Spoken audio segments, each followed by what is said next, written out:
Good afternoon, ladies and gentlemen.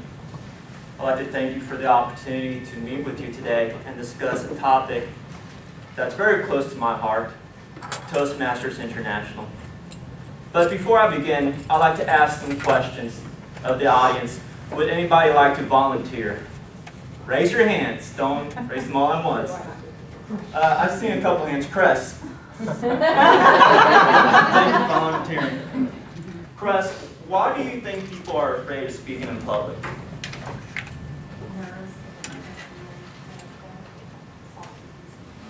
Okay. Cress shared that, if I understand you correctly, that's about nerves, about being nervous. And would you say a lack of practice might have something to do with people being nervous, a lack of opportunities to speak in public often would be part of it? Okay. Thank you, Cress. Okay, now I saw you raise your hand. What would you say are some of the attributes of a great public speaker? I think attributes of a great public speaker are charisma. I think someone would have to have charisma. They also have to be articulate and engaging. Okay. So if I understand you, a lot of it has to do with personality. Or also preparation. I think you have to prepare too. Preparation? Yeah, preparation. Okay. So the ability to get prepared for a speech, the ability to articulate what you're saying, confidence, would that be part of it too? Yes. Okay, great, thank you. And Christy, I saw you raise your hand back there. Christy, who are some of the great speakers that you've heard or seen in your lifetime? I haven't seen a lot of people in my lifetime. Your very short lifetime. Well, I'm only 12. I would say I saw a presidential candidate, and I can't recall his name. It's been that long ago. Okay. But he was very empowering. You could tell he was used to being in front of the public. Okay, so somebody running for president. Right. And I think you would think maybe a president would be a good public speaker. I didn't hear you say, would you think a teacher? Like a teacher, have you ever had a great teacher who can really hold an audience? Yeah. So would everybody agree a teacher, a leader, government official? Yeah. What all these things have in common is that these are all attributes of Toastmasters International's goal of helping people like you and me become comfortable and competent in front of an audience. And they accomplish this by creating safe and enjoyable environments where people can learn and make mistakes.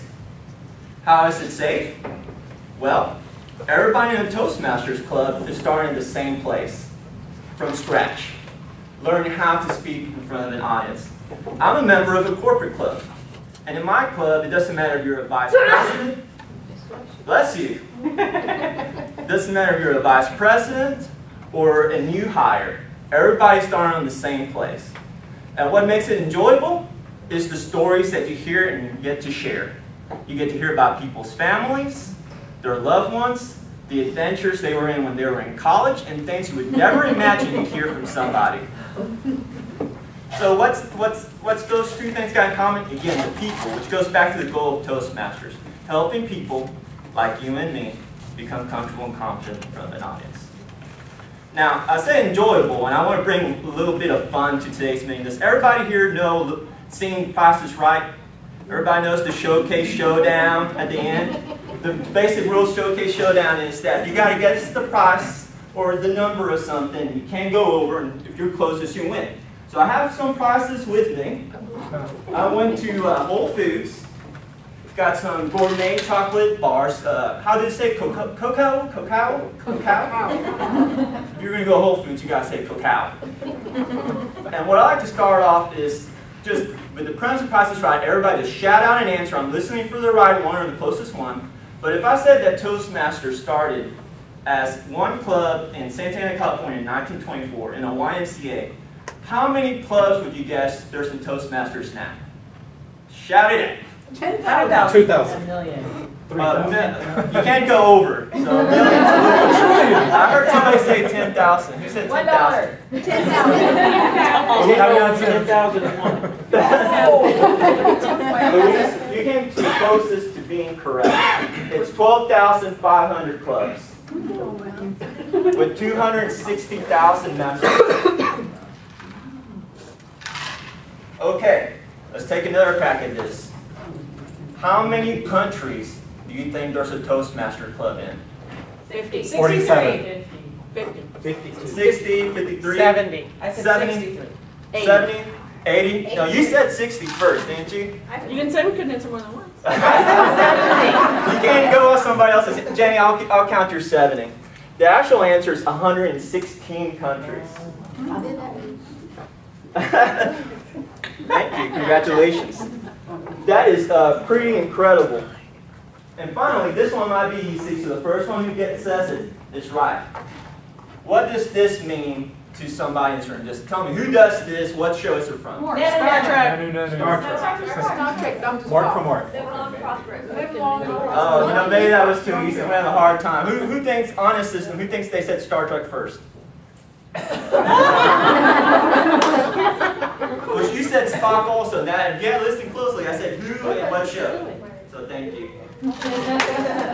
But I have, thank you for participating in my questions earlier.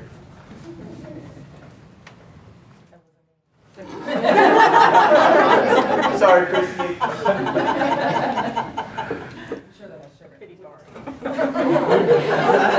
Yeah.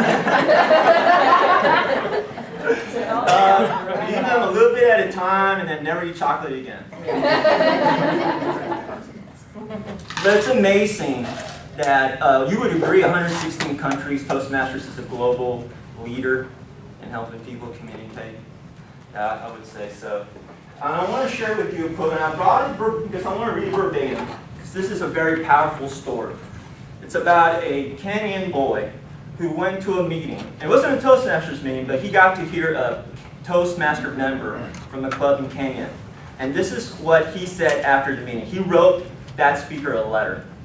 And I'm going straight to the part where he says, I have a dream to become one of the best public speakers in the world. I want to speak and presidents listen, men cry, wars stop. That being the least. I have one problem though. I don't know where to start. Happily enough, God brought you my way. Pretty powerful quote. It's amazing what Toastmasters can do.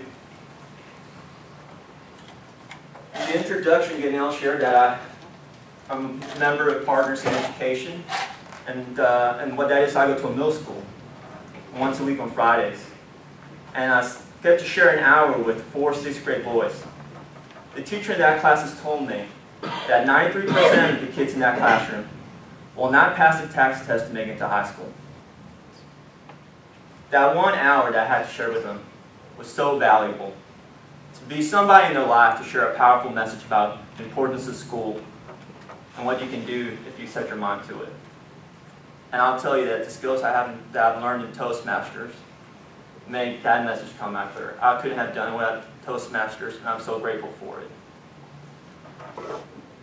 The meeting I had at the University of Texas, that was last week, that was 40 minority high school students, juniors and seniors, applying for college.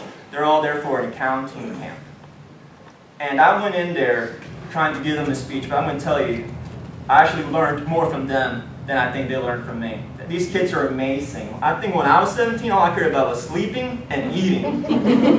These kids, they know what it takes to get into college, they know exactly what degree they're in yet, and they know which firm they want to go work for. And to me, that was a true inspiration. But would I have been comfortable going in front of that audience if I didn't take Toastmasters? No. And I would have missed out on that opportunity. Ladies and gentlemen, I know your time is valuable. I want to thank you for sharing it with me today. What I shared with you today is just the tip of the iceberg about Toastmasters. What I encourage you to do is go to www.toastmasters.org to learn more about the organization. The story about the individual from Kenya is on that website, along with other really funny, quirky stories, such as how Toastmasters prepared somebody for their Jeopardy intro, and how Toastmasters helped somebody speak to a celebrity. So I encourage you to go to that site. Again, thank you for your time, and again, now I'll turn it back to you.